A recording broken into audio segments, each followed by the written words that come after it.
لە سۆنگەی هەستکردن بە کاریگەری هزر و ڕامانەکەی و سیستەمی بەڕێوەبردن لەو تەفگەری ئەو هێنابوویەکایەوە کە سیستەم و مۆدێلێکی نوێ بوو لە خەباتکردن بەڕێوەبردن و پێشنگایەتیکردنی گەلی بندەست.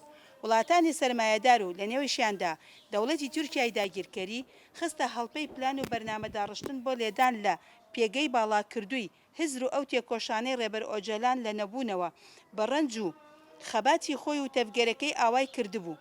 لە کاتێکدا گەلەکەمان لە شەوەزەنگی تاریکی ترس لە سڕینەوەی زمان کللتور نرخ و شناسی نەتەوەییدا ڕوبەڕووی ژیانێکی ناهەموار ببووەوە.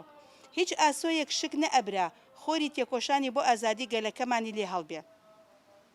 ڕێبەر ئۆجەلان و هاوڕێ ئازادی خوازەکانی وەک گوڵێک لە ناو بێشەڵان بیری ئازادی گەلی کورد و گەلانی ژێردەست لە هزریاندا گەڵاڵە بوو. هاوشانی ئازادی خاکیش لە هزر و فەلسەفەکەیدا تێکۆشان بۆ ئازادی ژن کە بناغەی ئازادی کۆمەڵگەیە لە دیدی ئەو جێی کردەوە و لە پارێزنامە و تێزەکانی خەباتی نزیک لە نیو سەدەی هێڵی تێکۆشانی ئەودا بەڕوونی دیارە. ئەوەش جێی سەرنجی هەموو جیهانە و ئەو ژنانەی لەسەر هێڵی فەلسەفە و لەژێر کاریگەری ڕامانی ئەودا ڕێخەباتیان هەڵبژاردووە. خاوەن دنیابینی و خۆبوونێکی بەهێز و جیاواز لە هەر بزوتنەوە بزاوێکی سیاسی کۆمەڵایەتی نەتەوەی و هیتر کە دەستەمۆکردنیان لەلایەن پیاوانەوە کارێکی مەحاڵە و ئەستەمە. ئەمانە بەشێک بوون لەو هۆکارانەی کە بوونە هۆی یەکدەنگی دەوڵەتانی زلهێزی ناوچەکە هەرێمی و نێودەوڵەتی بۆ زیانگەیاندن بەو تەفگەرە و ڕێبەرەکەی بۆ نەهێشتنی کاریگەری بەسەر چین و توێژە ئازادی خوازەکانی کۆمەڵگە و ژێر دەسەڵاتەکانیان و ڕێگەگرتن لە پەرەسەندنی.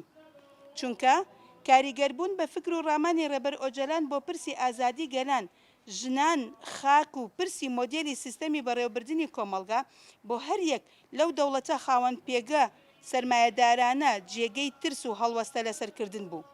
بۆیە لە گەلە کۆمە و پیلانێکی نێودەوڵەتیدا لە 9 ئۆکتۆبەری ساڵی 1998 بڕیاری دەستگیرکردنی ڕێبەر ئۆجەلانیاندا کە بە حسابی خۆیان کۆتایی بە هزر و کاریگەریەکەی دەهێنن و بە دەستگیرکردنەکەشی پارتەکەی کۆتایی پێدێت. کەچی ئەو پیلانگێڕیە بە تەواوی پێچەوانە وەرچەرخە. ئەوانەی خۆشیان بوون بە بەشێک لەو پیلانگێڕیە لەو کاتەوە تا ئێستا لە چەندین شارەوانی و دەستگای وڵاتانیان خەڵاتی جیاجیا بە ڕێبەر ئۆجەلان بەخشراوە و لە بەشێک لە زانکۆ و ناوەندە ئەکادیمی و توێژینەوە و زانستیەکانیشیان تێز و پەرتوکەکانی ئەو لە چوارچێوەی پەرتوکەکانی ئەو کە لە چوارچێوەی ئەو زیندانەی بەهۆی سیاسەتی دژمنکارانە و پیلانگێڕی ئەوانەوە تێکەوتووە و نووسیوێنی و دەخوێندرێن. لە کاتێکدا کە 25 ساڵ بەسەر دەرچوونی ئەو پیلانگێڕیە و 9 ئۆکتۆبری ساڵی 1998 و جێبەجێکردنی ئەو پیلانگێڕیە لە 15 شوباتی 1999دا تێپەڕ دەبێت.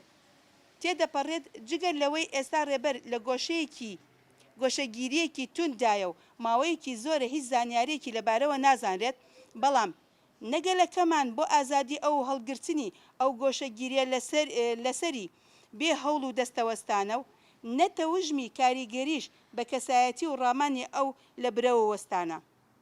ئێمە لە ساڵیادی ئەو پیلانگێڕێدا وتەیەکی کۆنفوشیۆس بەبیر پیلانگێڕان دێنینەوە کە دەڵێت ئەو کەسە ئازادە بیری ئازادە.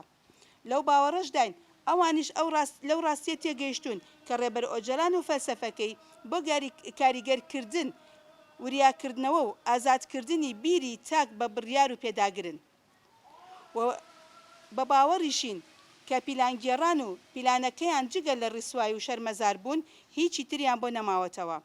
بژی خۆڕاگری 24 ساڵەی ڕێبەر ئۆجەلان لە زیندانی داگیرکرد بە فیزیکی زیندانی و ڕوحێکی ئازاد. بێسەرۆک ژیان نابێت، بێسەرۆک ژیان نابێت. ژن ژیان ئازادی، ژن ژیان ئازادی، ژن ژیان ئازادی.